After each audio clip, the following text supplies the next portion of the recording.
Sejam todos bem-vindos ao Círculo da Luz. Vamos, neste momento, elevarmos os nossos pensamentos. E vamos nos ligar a esta espiritualidade amiga e protetora. Porque todos nós que aqui viemos em busca de algo, mas precisamos estar receptivos a este auxílio. E a prece é este momento todo especial, aonde nos ligamos ao nosso Pai Maior. Por isso vamos orar. Pai nosso que estais em toda parte, santificado seja o teu nome. Venha a nós o teu reino. Seja feita a tua vontade, assim na terra como no espaço. O pão nosso de cada dia dá-nos hoje. Perdoa as nossas dívidas, assim como nós perdoarmos aos nossos devedores. E não nos deixes, Pai, cair nas tentações. Livra-nos de todos os males, pois teu é o reino, é o poder, é a glória, para sempre. Que assim seja. Ainda envoltos na prece,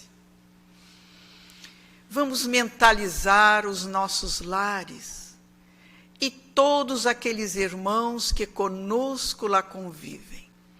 O nosso pai, a nossa mãe, o marido, a esposa, os filhos, os irmãos. Também aquela pessoa que nos auxilia nos trabalhos domésticos, a fim de que a espiritualidade maior possa ir até os nossos lares e de lá retirar aquelas entidades que já não têm mais um corpo físico, mas que não conseguem compreender a sua nova situação e nos deixam aquela carga de fluidos pesados e enfermiços. Que esses irmãos possam ser levados no trabalho lá embaixo, onde os médiuns estão reunidos, a fim de que possam ser assistidos, doutrinados, esclarecidos e levados ao plano espiritual. Por isso, irmãos, auxiliemos a espiritualidade a higienizar os nossos lares, mentalizando cada irmão que conosco lá convive, cada peça do nosso lar.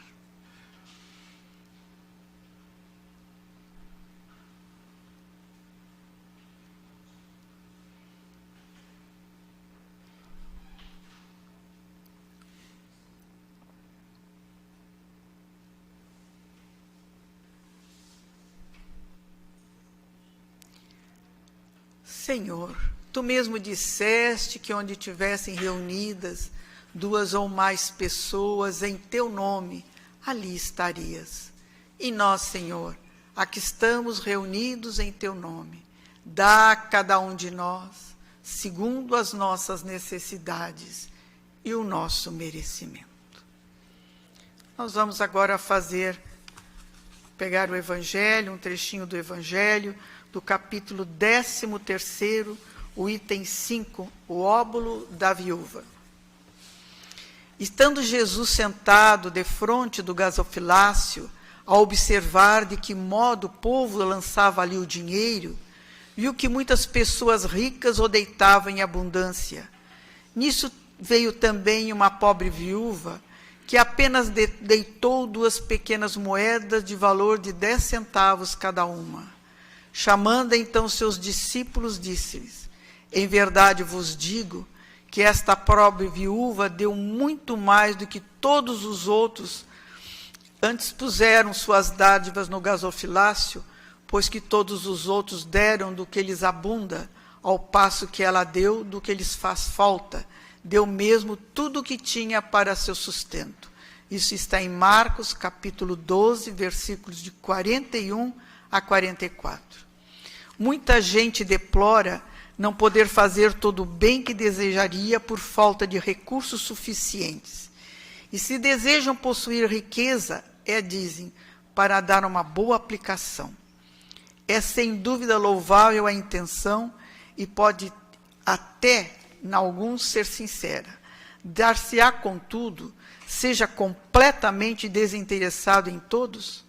não haverá quem, desejando fazer o bem aos outros, muito estimaria poder começar a fazê-lo por si próprio, por proporcionar a si mesmo alguns gozos mais, por usufruir de um pouco do supérfluo que lhe falta, pondo a dar aos pobres o resto. Esta segunda intenção, que esses tais porventura dissimulam aos seus próprios olhos, mas se lhes depararia no fundo de seus corações. Se eles os perscrutassem, anula o mérito do intento, visto que com a verdadeira caridade o homem pensa nos outros antes de pensar em si mesmo. O ponto sublimado da caridade, nesse caso, estaria em procurar ele, no seu trabalho, pelo emprego de suas forças, de sua inteligência, de seus talentos, os recursos de que carece para realizar seus generosos propósitos. Haveria nisso o sacrifício mais agradável ao Senhor. Infelizmente, a maioria vive a sonhar com os meios de mais facilmente se enriquecer de súbito e sem esforço, correndo atrás de quimera, quais a descoberta de tesouros, de um favorável ensaio aleatória, do recebimento de inesperadas heranças e etc. Quer dizer, dos que esperam encontrar nos espíritos auxiliares que os secundem, na consecução de tais objetivos, certamente não conhecem nem compreendem a sagrada finalidade do Espiritismo, ainda menos a missão dos espíritos, a quem Deus permite se comuniquem com os homens. Daí vêm a serem punidos pelas decepções.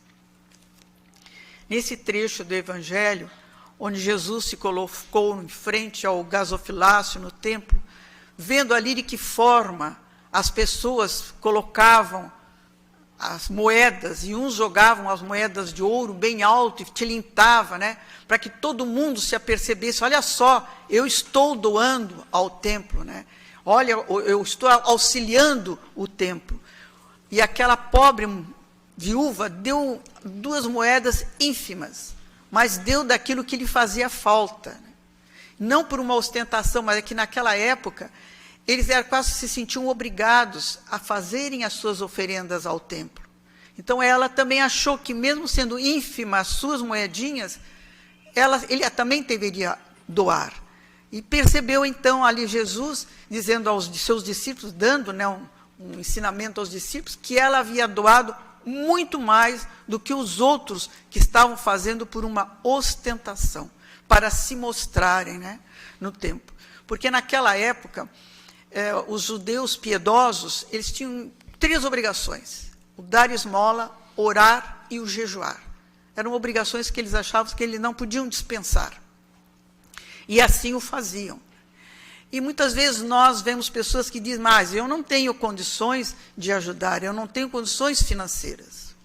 Mas quando nós vamos olhar, nós não estamos falando só da caridade no lado dos bens materiais. Tem outra forma de caridade que ninguém pode se omitir e dizer, eu não posso, ajudando o seu semelhante, compreendendo o seu semelhante, né? Quando no Livro dos Espíritos, Kardec pergunta aos espíritos que vem a ser caridade, como Jesus a entendia, o que eles disseram? Benevolência para com o teu semelhante, indulgência e perdão das ofensas. Os espíritos não botaram em momento algum ao lado material, o auxílio material. Nós sabemos que o auxílio material se faz necessário. Muitas pessoas passam fome, passam frio, é necessário. Mas aqui nós estamos falando de uma forma mais abrangente, onde ninguém pode se omitir. Eu não tenho condições de ajudar. Todos podemos, se nós o quisermos, né? Porque muitas vezes as pessoas dizem, eu não faço mal a ninguém, mas também não faço nenhum bem para ninguém. Ah, não, eu fico na minha vida, eu não quero saber de me incomodar com nada. Né? Então, não se propõe a um trabalho de voluntário, não faz nada por ninguém. É a sua vidinha medíocre que a pessoa vive. Então, é nesse sentido que se fala, o Evangelho fala da caridade, mais abrangente, onde nós devemos abrir os nossos corações e auxiliar, muitas vezes até com uma palavra, ouvir um semelhante. Quantas vezes pessoas precisam que a outra as ouça, e nós muitas vezes nos omitimos de qualquer responsabilidade, de qualquer trabalho, né? Então vamos analisar, na realidade, o que vem a ser a caridade de que nos fala o Evangelho, né? Não só a material, mas também a outra caridade, que nós podemos, a mãos largas, auxiliar a todas as pessoas. Então, agradecendo a todos, nós vamos agora passar a palavra da exposição da noite para o nosso companheiro Maurício Colli, que é o trabalhador da Seara de Jesus. Vamos vibrar para que ele encontre facilidade no tema que preparou para todos nós na noite de hoje.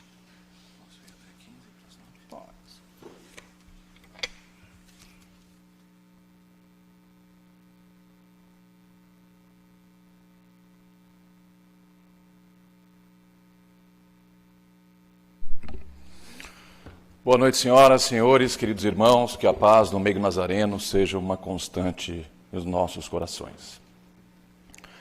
No ano de 2018, na Inglaterra, se criou uma secretaria chamada Secretaria da Solidão.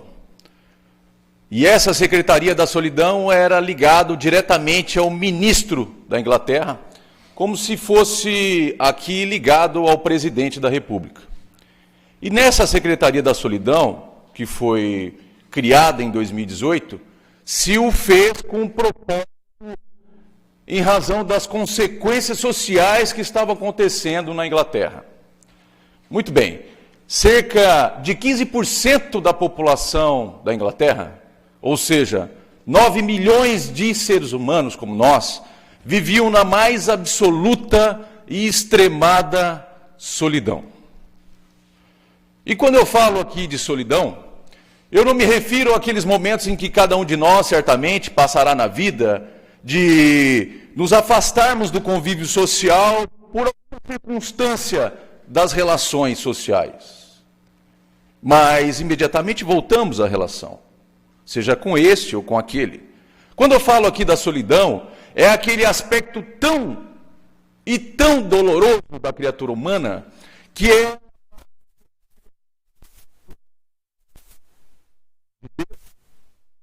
e descrer de si próprio. E ela é tão impactante na vida da criatura que ela extrai o sentimento que nos mantém e nos nutre na caminhada, a esperança. Eu não sei se vocês já tiveram a oportunidade de conversar com alguém que a esperança dentro da criatura faleceu. E ao conversar com o indivíduo dessa natureza, onde a esperança é morta dentro dela, a gente pode observar que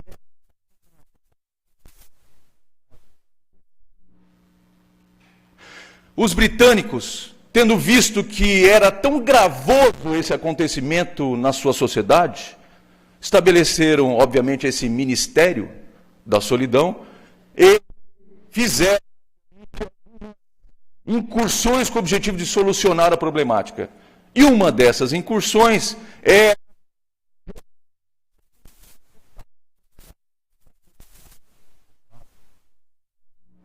na solidão. Fizeram com que se restabelecesse o contato dos mais velhos com os mais novos. E nesse contato se pôde observar, obviamente, que se detonou havia perdido no passado, ou havia perdido no passado, e o impacto não foi relevante na sociedade. Impacto lá, obviamente, no fluxo de caixa do Estado e, por via de consequência, no dinheiro público, porque se observou que as internações haviam diminuído de modo considerável.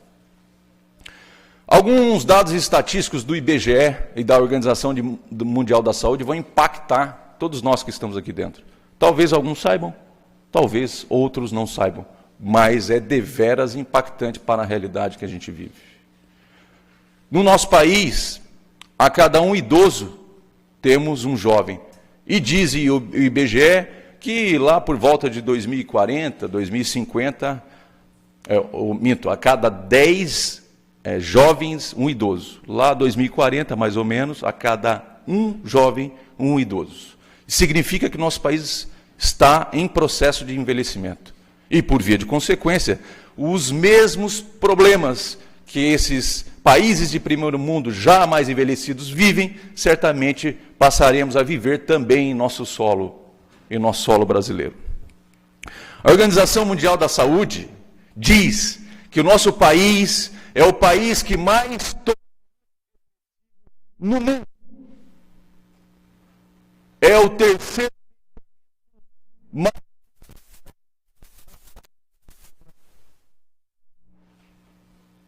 Só perdemos o antidepressivo, só utilizado no país. E a gente vai observar que os idosos mais fazem uso desse medicamento. E pasmem os senhores, seja o ansiolítico, seja o antidepressivo, só perdemos para os analgésicos, ou seja, remédio para dor. O que eu estou querendo dizer aqui? Que, seja no planeta, seja no nosso país, nós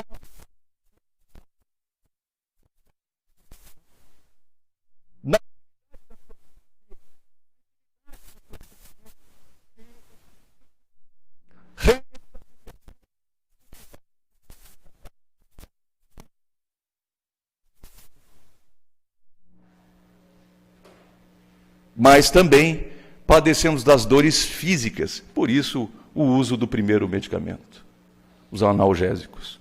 Cerca de 76 milhões de pessoas, diz a Organização Mundial da Saúde, padecem de problemas de insônia para dormir. 11 milhões tomam medicamento. E qual é o diagnóstico que a gente faz? As pessoas estão com dores internas e externas e ainda padecem de problemas com sono. Cerca de 400 milhões de pessoas no mundo têm problemas mentais. E no nosso país, 15% estão no nosso país. E é a quinta doença mais incapacitante do planeta. Os problemas mentais. Depois os senhores entenderão aonde eu quero chegar. Só que eu já perdi aqui, ó, a marcação da página. Mas daqui a pouco eu já procuro. E um último dado estatístico, e esse vai impactar deveras cada um de nós, diz que a cada 40 segundos uma pessoa se suicida no planeta. A cada 40 segundos, uma pessoa se suicida no planeta. A cada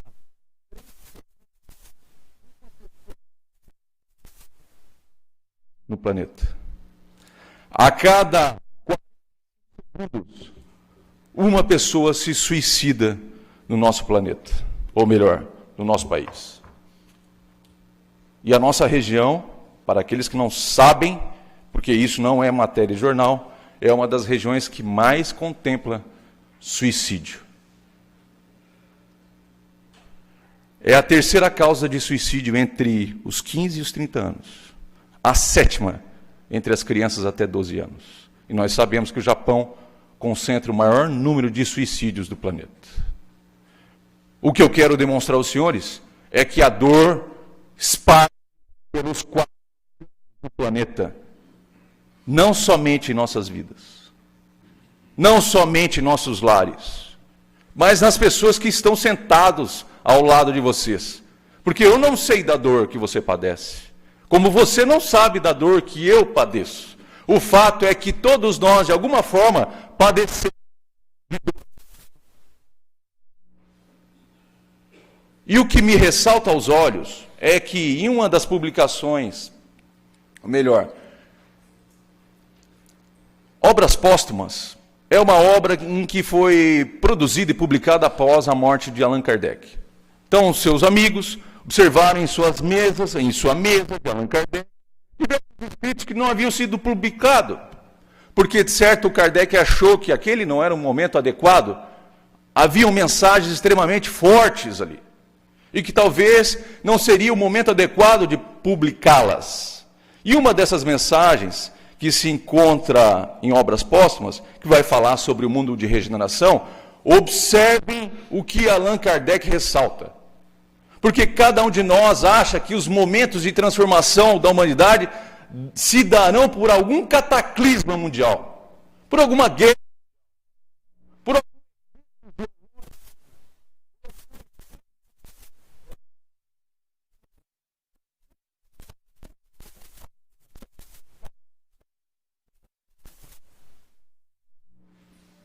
e de modo extraordinário,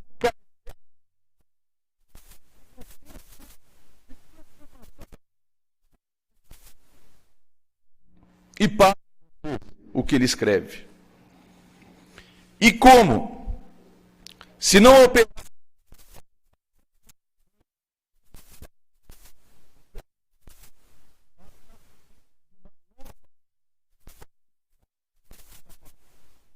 os princípios se multiplicarão em proporções inauditas, até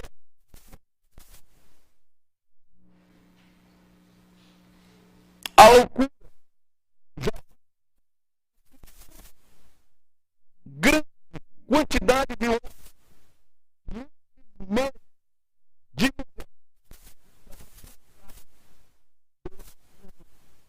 os vivos.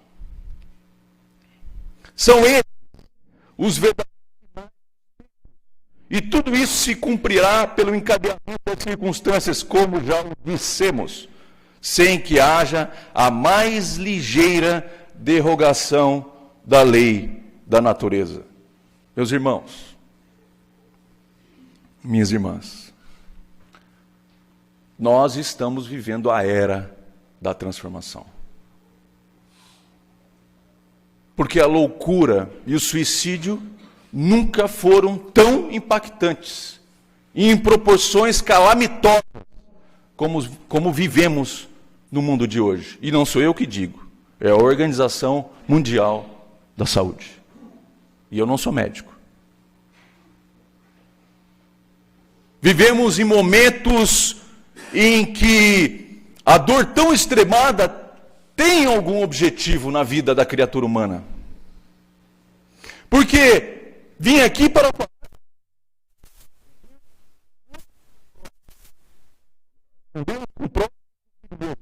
Mas o que tem a ver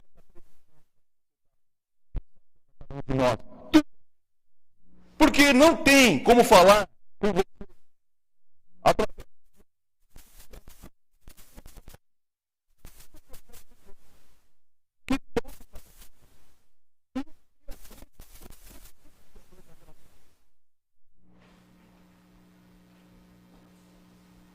A pergunta é: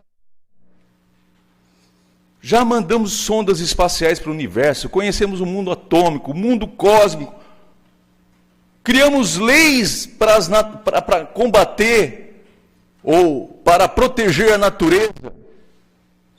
E o que criamos na intimidade para proteger a intimidade da criatura humana? Por que Deus permite cada um de nós o sofrimento ou a dor? Por que Ele permite que você passe por situações tão difíceis na vida? Porque, sejamos sinceros, se Deus é todo-poderoso, por ser simplesmente resolver a problemática de cada um de nós na vida e no mundo. Ou não? E aqui eu trago uma primeira preliminar para que compreendamos a relação de Deus conosco, sem a qual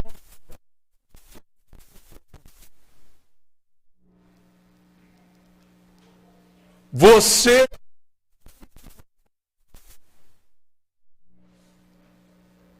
porém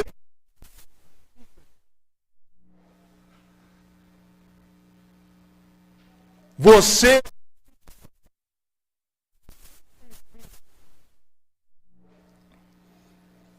e como julgar um pai que acorda às 6 horas da manhã, num dia chuvoso e frio de Criciúma, daqueles de bater o queixo, daqueles que dá dó, de tu ver o teu filho na cama, e você ter que despertar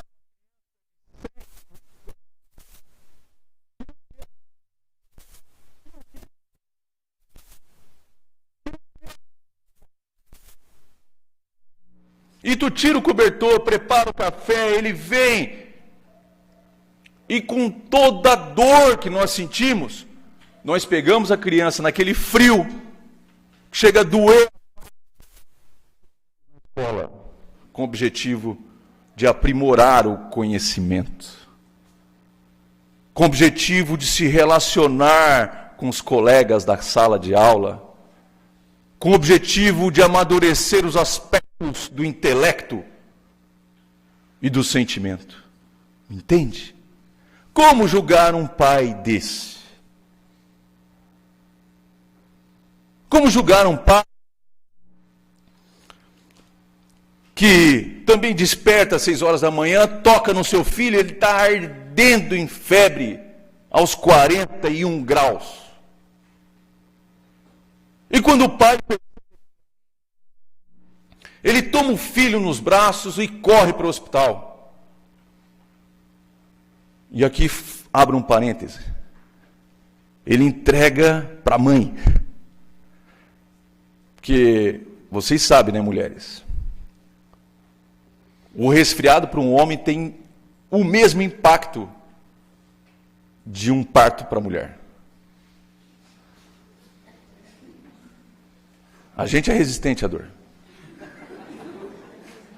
Mas tirando a brincadeira, voltando, ele pega a criança, leva para o hospital e o médico diz assim: meu filho, pai, né, assim que ele trata o médico, gente no hospital, pai, não tem jeito. Como assim não tem jeito? Não tem jeito? Como assim não tem jeito? A gente vai ter que aplicar aí uma bezetacil. E a criança já começa a chorar. Falou em injeção, a criança já se apavora, já grita, e eu me lembro, eu fugia. Quando a mãe ia me pegar, eu já estava em casa. E aí o pai pega nos braços, leva ali, segura firme, a criança berrando, chorando, vem o enfermeiro e aplica a bezetacil. Uma injeção muito dolorosa. Especialmente para uma criança de seus 6, 7 anos de idade. E eu te pergunto, como julgar que permite aplicar o remédio de como? É conosco. Que nos permite despertar às 6 horas da manhã, numa nova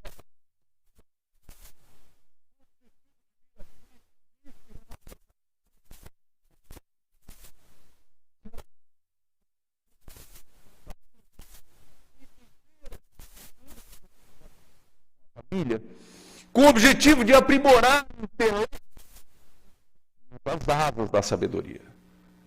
E os senhores perceberão que grande parte das nossas problemáticas internas são, sim, no campo dos sentimentos. Eu diria, sem medo de errar, o Livro dos Espíritos, na sua questão de número 617, quando vai tratar sobre as leis morais, ele falará assim para nós: as outras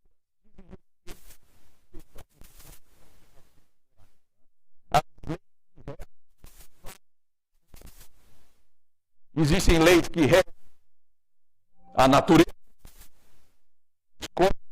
os da natureza, como por exemplo a gravidade, a força fraca, a força forte, e assim vai. E existem leis que regem a nossa intimidade. É dessas leis que ele fala. As outras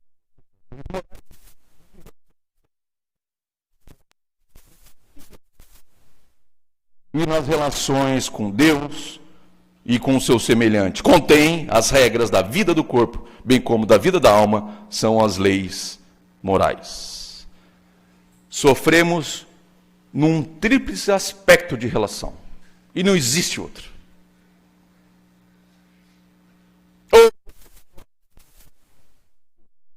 Ou você sofre em relação da relação com o outro, ou você sofre em relação da relação que você tem consigo próprio. Eu ainda não achei outro.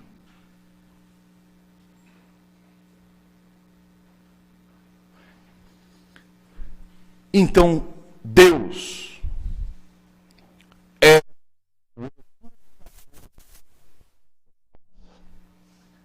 grave isso. É que foi nos apresentado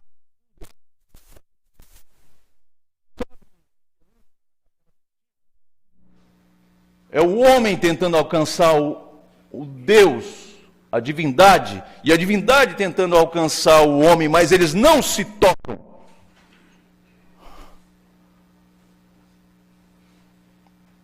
É um Deus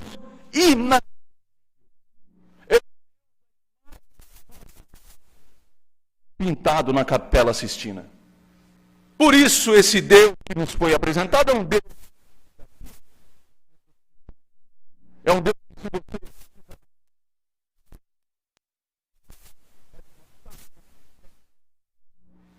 foi isso que nos foi passado. E com todo respeito, é evidente, as demais religiões do planeta há um Deus extremamente distinta e única no planeta Terra. Porque Deus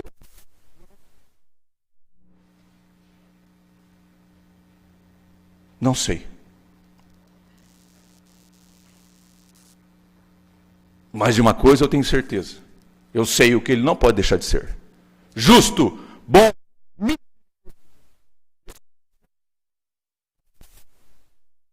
Deus das estrelas. É o Senhor das nossas vidas.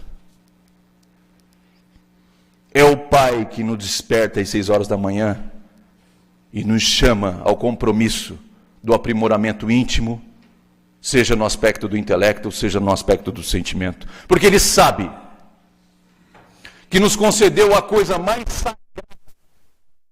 Olha, cada um de nós tem caminhar na vida. Eu me lembro da obra Coração do Mundo, Pátria do Evangelho, aonde Ismael, protetor espiritual do Brasil, em prantos, eu estou falando de um espírito puro, ou de uma pureza muito maior que a nossa, porque ele é governador espiritual do Brasil, Longinos, o indivíduo que cravou a lança do destino no peito do Cristo. Oh, desculpe, Longinos foi Dom Pedro. Ismael é aquele lá de trás, lá. Desculpe, apague. Ismael, protetor espiritual do Brasil, vai no momento da escravidão no nosso país, e ele chora. Diz para ele: Ismael, em verdade vos digo, nem eu que sou o Cristo tenho o poder de interferir na liberdade de escolha das pessoas. Isso me arrepiou. Se o Espírito puro da envergadura do Cristo não interfere na nossa vida, quem dirá Deus? Porque isso é uma lei. A lei do livre-arbítrio. É evidente que a liberdade é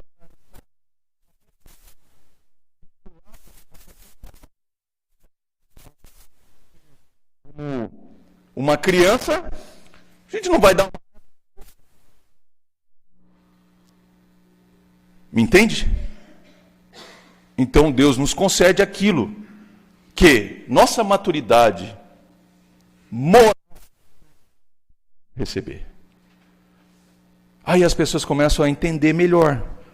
Então quer dizer que eu não sou rico, não sou belo, não sou, não sou presidente da República. É porque talvez a gente não tenha maturidade moral para lidar com essas experiências, me entende? Me entende? Eu quero ser. A gente não sabe quão difícil é passar pela prova da riqueza. Porque a prova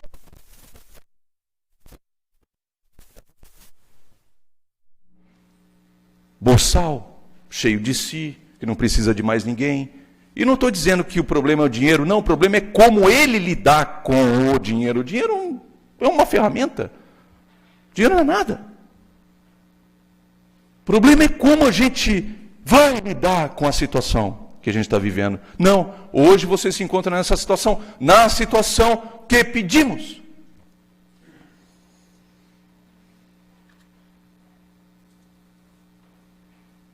E como fazemos?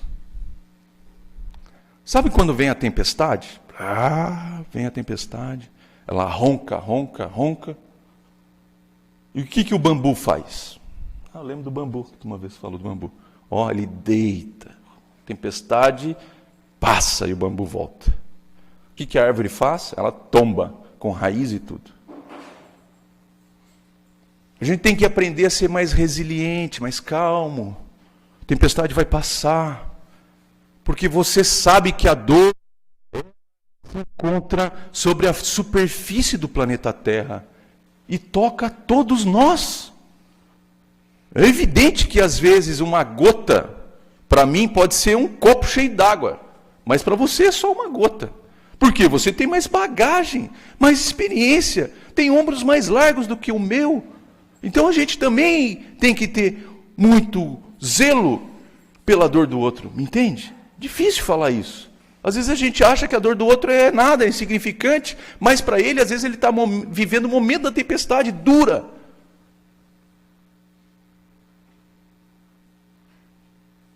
Então, como a flor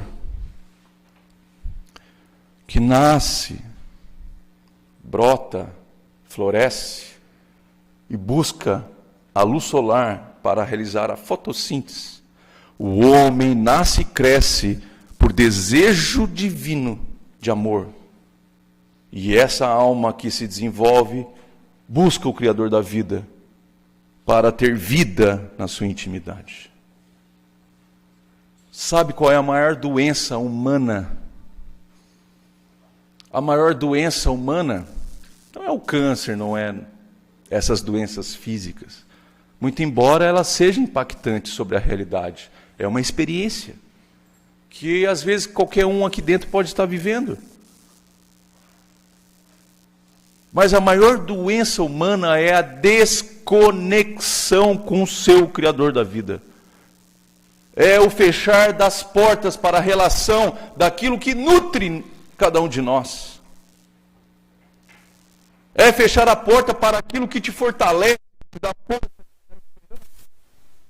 Porque no fim é você.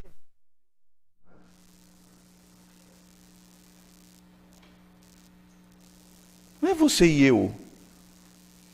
Não é você e a família, não é você e a Marister. É você e Deus. E o mais difícil de ressaltar é que nossa relação com Deus vai marcar e estabelecer nossa relação ou a forma como haveremos de nos relacionar com o outro e conosco mesmo. Essa é a problemática. Porque se somos indiferentes para com o Criador da vida, aquele que nos nutre, nos fortalece, nos dá vida, nós seremos indiferentes com o outro e seremos indiferentes conosco mesmo. Por isso, uma das maiores mazelas da humanidade hoje é a indiferença do homem para com a dor de seu semelhante. Não foi à toa que o Cristo disse e resumiu a lei divina. e amar a Deus, próximo e a si mesmo. Nossa! Deus, próximo e a si mesmo. Ou Deus, a si e o próximo. Mas Deus, Ele enalteceu. Como se fosse uma pirâmide. Deus, próximo, e que estabelece o tamanho da felicidade que temos dentro de nós. A relação com o outro é tão importante, tão significativa, que é estabelecida sobre um primado, um princípio, o princípio da Isso é lindo. É lindo. Porque você não está sozinho. Você nunca está só.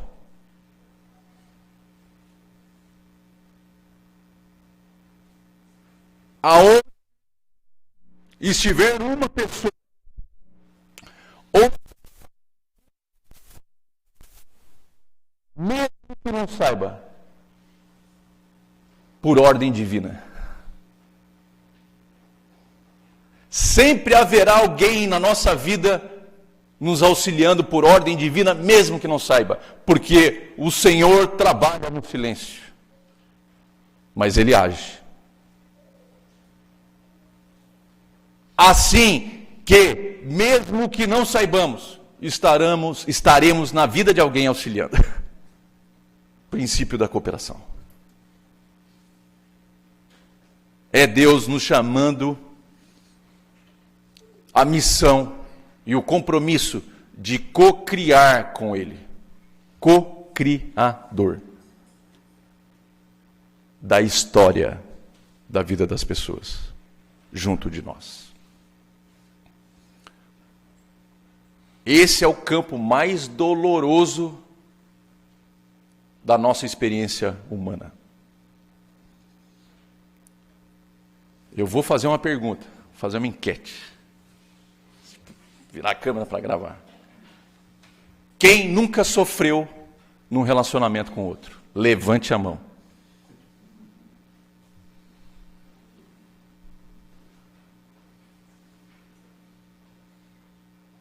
Você não está sozinho. Agora, como vamos fazer dentro da relação com o outro? E aqui foi lido pela Esther de modo brilhante, o óbolo da viúva. Vou pegar.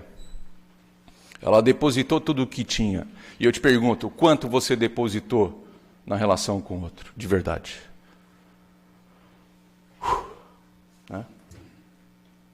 Quanto você depositou de verdade na relação com o outro? E quando eu digo depositar na relação com o outro, eu tenho que abrir um parênteses aqui para explicar o negócio, para voltar nessa pergunta. Nossa relação com o outro está baseada psicologicamente na nossa relação com nossa mãe. Quê? Vocês vão perguntar. É. Quando você nasce, o primeiro grito de dor é pela fome. A mãe te traz no seio materno e te sustenta. E você acalma. Você chora de novo, ela te traz no seio materno. E ela te sustenta. E assim ela o faz durante boa parte da nossa vida. Porque para nós, nossa mãe é nossa extensão. A criança no ventre tem certeza disso. Ela não sabe que tem fora, ela tem certeza que a mãe é a extensão dela. E quando a gente vemos a mãe como nossa extensão, a vemos como pessoa que está pronta a nos servir. Qual é a nossa relação com nossa mãe? A nossa relação com a nossa mãe é a nossa mãe nos servindo. É isso. Lógico que a partir do momento que a gente vai amadurecendo, essa relação vai se transformando. Vamos transferir essa relação para a relação com o outro. Como nos relacionamos com o outro? É a pergunta. Uma relação onde o outro tem que nos servir? É a pergunta que eu faço. Quanto depositamos nessa relação? Quanto servimos o outro? Porque a partir do momento que o outro não nos serve mais os nossos interesses, ele passa a deixar de ser interessante para nós.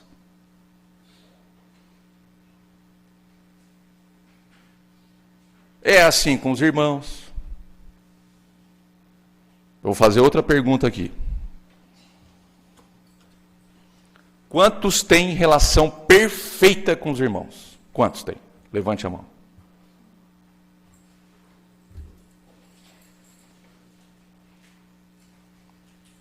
Sabe como é que a gente faz? Vamos ser bem sinceros, para não ser hipócrita. Como é que a gente faz? A gente vai para a casa de um irmão, fala do outro irmão.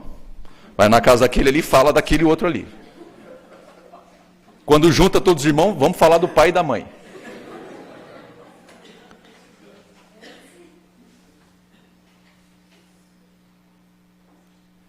E eu te pergunto, é duro, porque isso vai impactar cada um de nós. Você está pronto para perdoar? Tudo.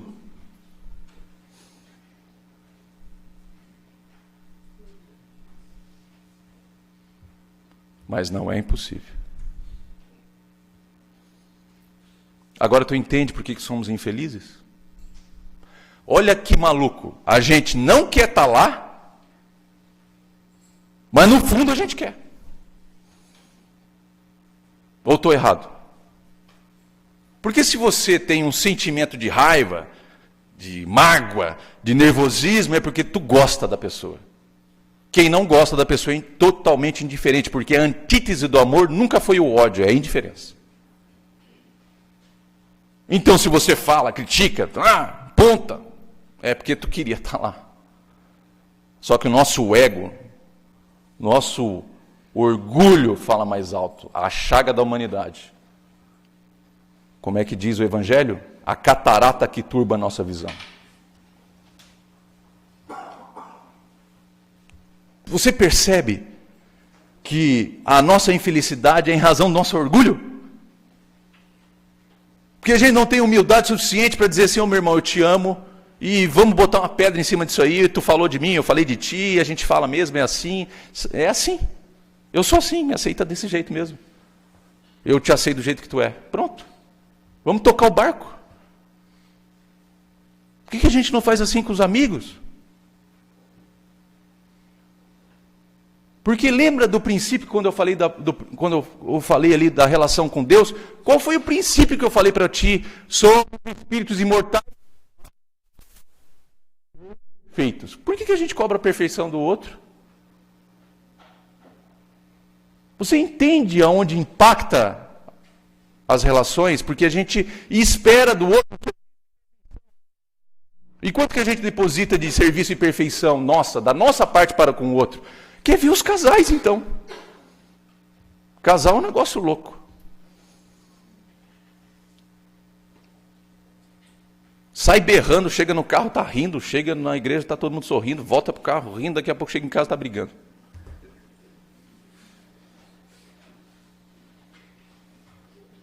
Não, é verdade. Se é uma pessoa que conhece a gente na essência e na intimidade, que pode dizer, apontar o dedo e dizer assim, tu é hipócrita, é a nossa mulher. Ou o marido. É. Porque isso aí convive com a gente diariamente. Sabe quem a gente é de verdade. Aí que está o problema. A relação conosco próprio. Não é nada fácil enxergar o reflexo de si mesmo no espelho. Não é fácil. Porque se tu colocar um gravador de voz ou uma filmadora nesses momentos aí de conflito entre relação e filmar, tu vai ter vergonha. Tu vai ter vergonha de ti mesmo. Se a gente pudesse aqui colocar no telão aqui o que nós fizemos hoje, vou botar, hoje, o que tu fez hoje?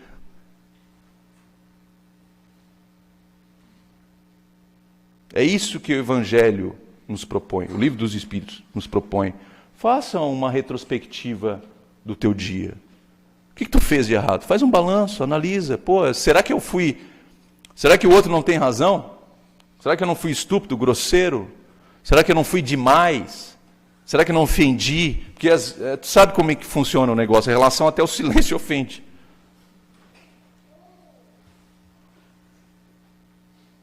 Quando a gente está discutindo entre casal, isso é muito, muito visível.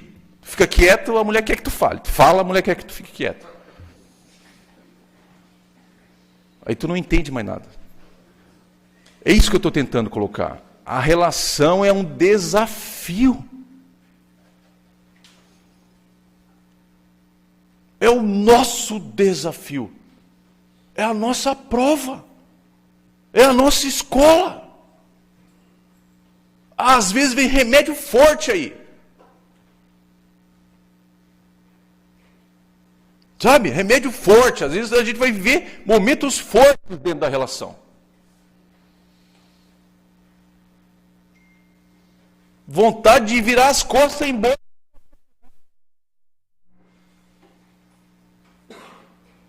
Mas o que o Cristo nos ensinou? Só existe um remédio para a nossa felicidade. Se você já entendeu que a felicidade está pautada, então,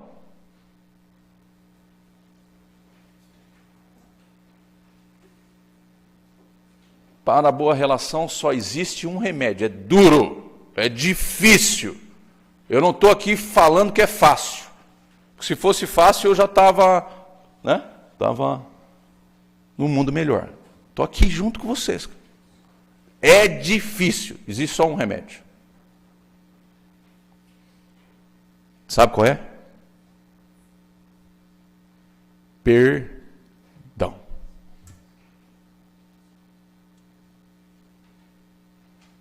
E eu te pergunto, o quão disposto você está de depositar a moeda do perdão no gasofilácio divino? Porque a quantidade de moeda que tu vai depositar vai ser o tamanho da tua felicidade. Porque não existe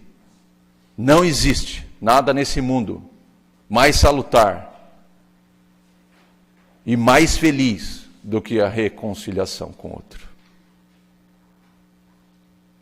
Não foi assim com o filho pródigo? O pai abriu os braços. Não quis saber o que o filho fez, deixou de fazer. Não tem problema. O filho viveu a experiência dele. O pai também foi novo. O pai também foi jovem. Né? O pai também deu cabeçada. Mas ali é um pai maduro, experiente, vivido. O que adianta eu julgar o outro? O que isso vai trazer para o íntimo da minha alma? Sabe aquela frase célebre? Você quer ser feliz? Ou você quer estar certo? Escolhe. Livre arbítrio.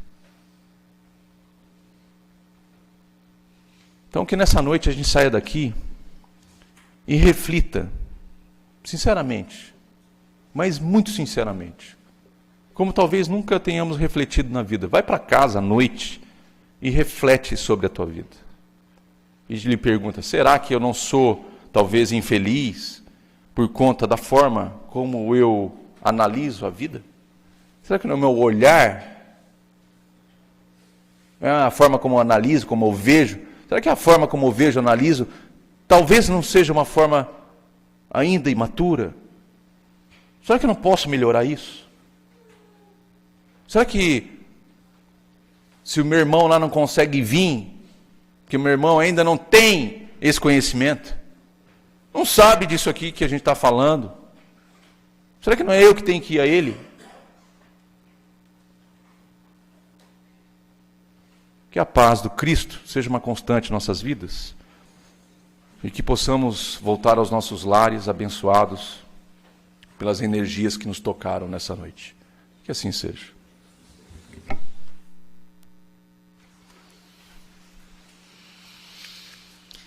Agradecemos assim ao nosso irmão Maurício pela mensagem da noite. A verdade é, como ele disse, a vida é um desafio para todos nós. Mas o Evangelho de Jesus, ele nos orienta. E se nós conseguirmos vivenciar o que ele coloca ali, vai ser mais amena a nossa jornada aqui nesse plano terreno. E a nossa casa, esta semana, ela está em festa.